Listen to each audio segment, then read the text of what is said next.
Good afternoon, YouTube. Today I'm going to be talking about the Israel-Iran war, and I thought it would be a good place to start by examining what CNN is trying to distort for the news. So let's get into it, and I'll make my comments in between. I want to find out a bit more right now about the president's very stern call with the Israeli Prime Minister Benjamin Netanyahu just a little while ago as the ceasefire was hanging in the balance. CNN political and global affairs analyst Barak Ravid is joining us right now. He's also a global affairs correspondent for Axios. Barak, thanks so much for joining us. I want to read what the president posted on his Truth Social site earlier this morning after cursing out both Israel and Iran. He wrote this, and I'm quoting Trump. Israel is not going to attack Iran. All planes will turn around and head home, while doing a friendly plane wave to Iran. Nobody will be hurt. The ceasefire is in effect. Barak, what did you learn about that conversation between Trump and Netanyahu that led to that post? Hi, Wolf. According to Israeli news official, this call was pretty difficult. One U.S. official told me Trump was very direct and firm with what he told Netanyahu. He basically told Netanyahu abort mission. And Netanyahu, according to Israeli officials, told the president, look, I can't abort mission. The Iranians violated the ceasefire. They fired the missile. I have to do something. So at the end, Netanyahu told Trump that he's going to scale back this attack, and from a list of a dozen targets, many of them in the center of Tehran, at the end, the IDF struck one target, one radar outside of Tehran, which I think it's a pretty unprecedented thing that, the president of the United States goes out in public calling on Israel to abort mission, and Israel doesn't. I think it's quite extraordinary. And if there's one thing that showed us how angry Donald Trump was, is that he used this morning on camera the F word. Okay, so let's just quickly take into account what CNN is trying to make the public.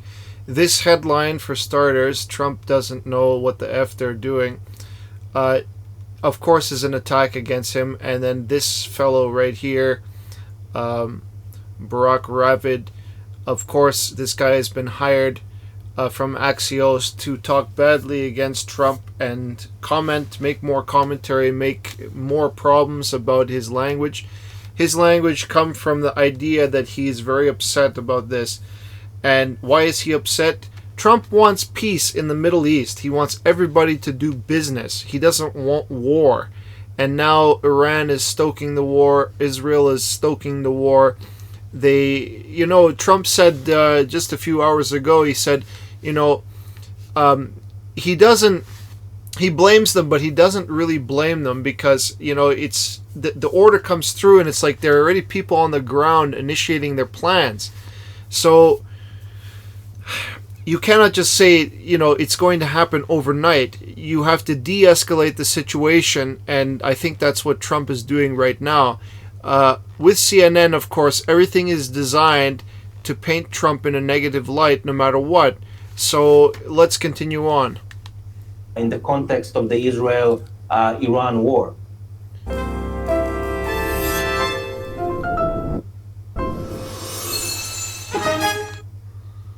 And we remember, when is the last time Donald Trump used the F word about Benjamin Netanyahu? Instead of focusing on the war, they just shows how angry and frustrated he was. Do we know what came first, that Iranian strike on that residential apartment building in Beersheba that killed 4 Israelis, or the Israeli strikes that took place in Tehran? So as far as I understand, according to the sequence of things, the Israeli strikes in Tehran happened before, and the Iranian missile strikes happened afterwards. But according to the timeline that President Trump himself laid out, both were still before the ceasefire came into effect. I think what created the problem was that the Iranians fired the missile one time 6 minutes into the ceasefire. Let's say, that's borderline. But the second time, they fired a missile 3 hours into the ceasefire. And while the missile was intercepted, didn't hit anything, it was still, something that Israel saw as a violation and threatened to strike in retaliation in the center of Tehran. In a statement after the phone call with the president, Prime Minister Netanyahu's office said this, and I'm quoting, "In the conversation, President Trump expressed his great appreciation for Israel, which achieved all of its objectives for the war, as well as his confidence in the stability of the ceasefire." End quote. What objectives is Israel claiming it achieved during the course of the last 12 days? So I think there's no doubt that Israel achieved almost completely its two main objectives, which were, number one, destroying the Iranian nuclear program.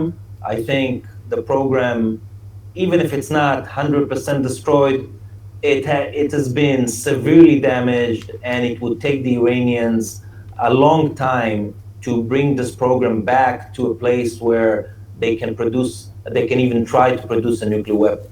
The other thing is the Iranian ballistic missile program. While the Israelis set out an ambitious goal of, removing this threat completely, they did not.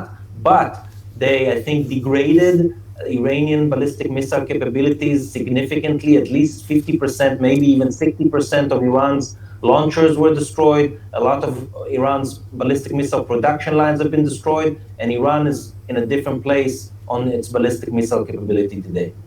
Let me just get a... So we're talking about the truth of the matter. CNN, I don't trust their statistics. I don't trust anything that they say in this program.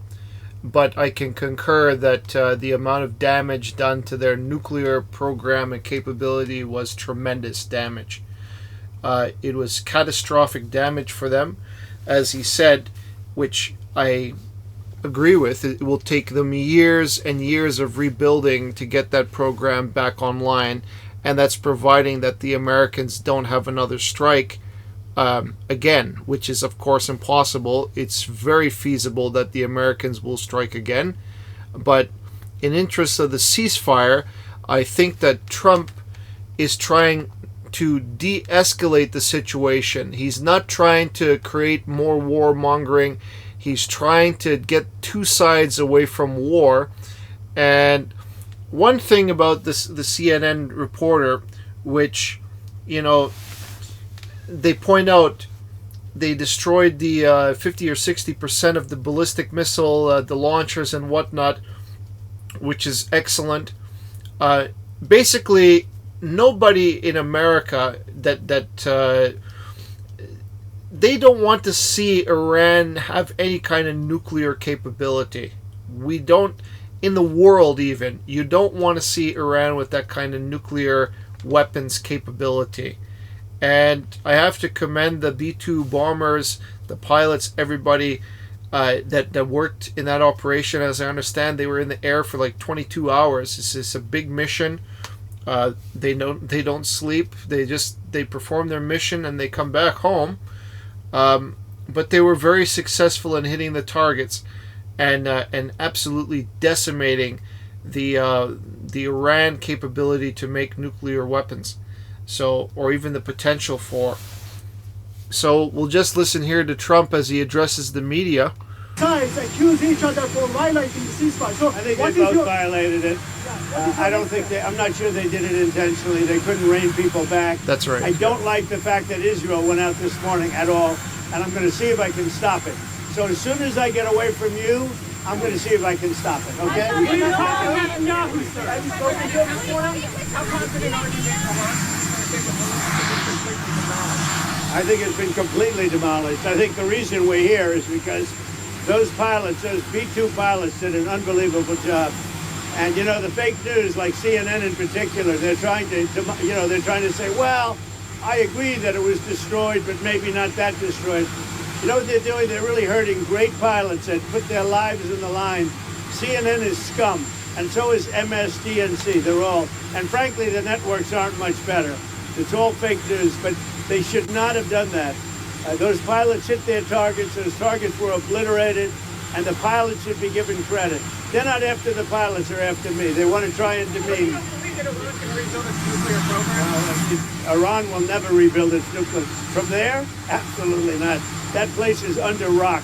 That place is demolished. So The there you B-2 have it. pilots did their job. They did it better than anybody could even imagine. They hit late in the evening. It was dark with no moon, and they hit that target with every one of those things, and that place is gone. But when I Yeah, like when I look at a lot of the B-2 stuff, I think is actually nobody really knows how powerful those are. They have huge payload, and a lot of it is probably classified because they've been upgraded over the years. But I mean, this jet is unbelievable. The pilots that handle it, they're unbelievable. They're really special, unique, well-trained, well-educated. Their bodies are probably extremely powerful to handle that kind of the speed, the capability to fly it. They have to go through rigorous training that's incomprehensible for most human beings. I'm telling you, they're like supermen, and to hit the targets in that time frame and a very surgical strike, you might say, against Iran. I admire them very, very much, how they behave in terms of how they were able to complete the mission so quickly and so precisely. So with that, I would like to thank you for your attention. My hope is, or my prediction is, that Trump will have no choice but to try to get those two back to the negotiating table. I won't go as far as to say that Trump may continue another attack on Iran as revenge for the Qatari airbase attack, but maybe he would, but maybe he won't. As I see it, Trump doesn't want to escalate the conflict, so I think he's going to try to get him back to the table and try to get them working together again. Not exactly like they were working together before, but at least to try to get them to follow the terms of the ceasefire now. And Israel has got their pound of flesh, I might say, this morning. It's regrettable that they attacked, but what can we do? What's done is done now. So I think Trump's responsibility is to get Iran and Israel to back down. And I think he might be successful at that, but I don't know exactly what he can say to the two countries. He may put sanctions on Israel if they attack again. I don't know. In terms of Iran, it's well known that Trump's no friend to Iran, but if they were to try to keep the agreement, and he saw that it was an act of respect, not trying to violate the pact that he created for them, I think Trump might be willing to get along with Iran if they were showing some signs of cooperation. So we'll see what happens. But as I see it, the war goes on, and another mess that Trump inherited. What can I say? They right now, the Iran, backed by Russia, by China, obviously tried to escalate the conflict. So we'll see how they behave. Trump may negotiate with the supreme leader of Iran. I don't know exactly, but I have a feeling he's going to go and see the Israeli Prime Minister first and talk to him and try to get at least one side to back down. And if he can succeed in that, then you can bet that his next stop be I guess Tehran, or to visit the I don't know if he'll actually go into Iran, but definitely he'll have a talk with the Iranian supreme leader and try to get him to back down. Okay, thank you for watching, and please like and subscribe to my channel if you like my content and to help my channel grow. Take good care. Bye bye.